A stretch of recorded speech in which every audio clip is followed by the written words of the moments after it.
Today is Sunday, August 15th, 2021. 50 years ago today, on a Sunday evening, when most of the world's financial markets were closed, then President Richard Nixon interrupted the NBC hit TV Western Bonanza to inform the world that 184 years after the Founding Fathers put America on a gold standard, that he was taking it off, at least temporarily. That's what he said anyway.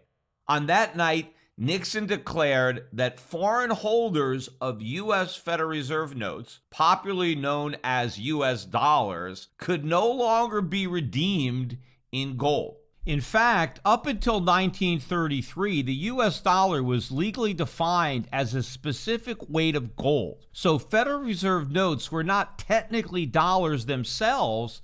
They were obligations of the Federal Reserve to pay dollars. But in 1933, during the Great Depression, FDR suspended the convertibility of Federal Reserve notes into dollars, magically transforming obligations to pay dollars into dollars themselves, except these new dollars were made of paper rather than gold. However, up until August 15th of 1971, at least foreign governments that held those paper dollars in reserve could still redeem them for physical gold. So those paper dollars still sat on the books of the Federal Reserve as liabilities. Alternatively, those paper dollars were still assets to foreign central banks, as they could be redeemed on demand in physical gold.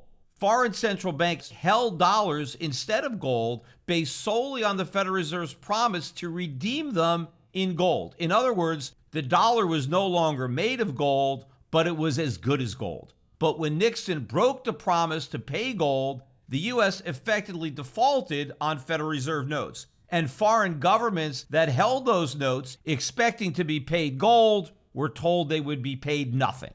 Now, when Nixon made this announcement, he actually sold it to the public as a positive step forward. But in reality, it was a massive leap backwards. I even hesitate to refer to today as a 50-year anniversary, as the term anniversary generally denotes something positive, like a wedding. We don't want to honor this day.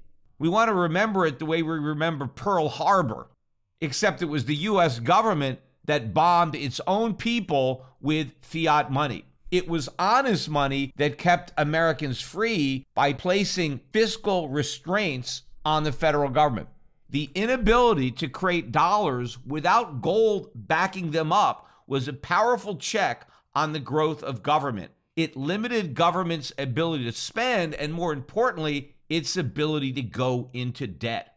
Now, during the decade of the 1960s, despite its unprecedented global economic dominance, the U.S. government finally ran up against those limits. Lyndon Johnson had launched a war on poverty with Great Society programs like Medicare and Medicaid, while also waging a shooting war in Vietnam.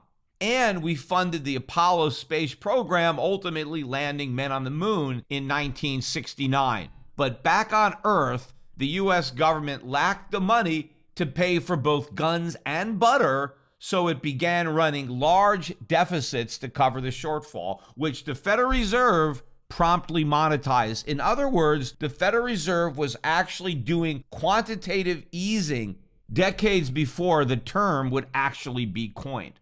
But our foreign creditors got wise. They knew the U.S. was issuing more Federal Reserve notes than it had gold to back them up. Foreign central banks began redeeming their Federal Reserve notes for gold.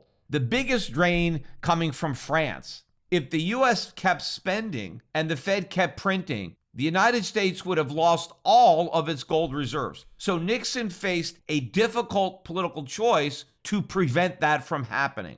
One option was to cut government spending or maybe raise taxes dramatically, or some combination of the two, turning those large budget deficits into surpluses, thus enabling the Federal Reserve to withdraw from circulation all of those extra notes that had been put into circulation to finance prior deficits.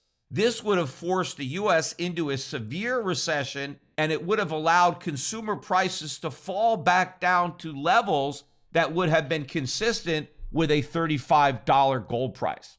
Now, the second option was a major devaluation of the dollar. This would have meant that the official gold price would have had to have risen to a much higher level that would have been consistent with the greater supply of Federal Reserve notes, and it would have matched the increase in prices of other goods and services that had already resulted from the massive inflation that the Federal Reserve had already created to fund government spending. However, even this embarrassing option, if chosen, would have required government to bring deficits under control to prevent future devaluations from having to take place. Now, since neither of these options was politically appealing, Nixon found an expedient way out. He actually cheated. He stopped the gold drain not by reimposing fiscal responsibility, but simply by closing the gold window.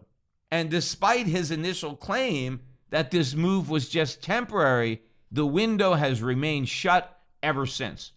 Nixon's initial plan was to reopen the window with a higher gold price. But after two devaluations that raised the official price of gold to $42.22 by February of 1973, Nixon realized that a far greater devaluation would be required. And since that was politically unthinkable, the temporary closure became permanent. The economic consequences were clear. Initially, without gold backing, the purchasing power of Federal Reserve notes collapsed. Prices soared. By 1980, the price of gold had risen from $35 an ounce to $850. The price of oil rose from just under $3 a barrel in 1970 to just under $40 in 1980. As consumer prices soared, the economy stagnated. The economic condition, which actually confounded Keynesian economists who at the time thought a combination of high inflation and high unemployment was impossible, became known as stagflation. The loss of purchasing power took a heavy toll on American paychecks. Prior to the 1970s, a married American man could support a family. It didn't matter the type of job that he had, if he had a college degree or even a high school diploma. A grown American man working a full-time job could support a wife and his children on a single paycheck, and he can do it all without going into debt. But the inflation of the 1970s so eroded the value of those paychecks that by the 1980s, married women were forced to enter the workforce in droves to make up for the loss. And this represented a significant decline in the American standard of living. The US dollar itself, now backed by nothing, lost about 70% of its value relative to other foreign currencies before finally stabilizing under the combination of then President Ronald Reagan and then Fed Chief Paul Volcker, during which interest rates initially rose as high as 20% to stop the bleeding.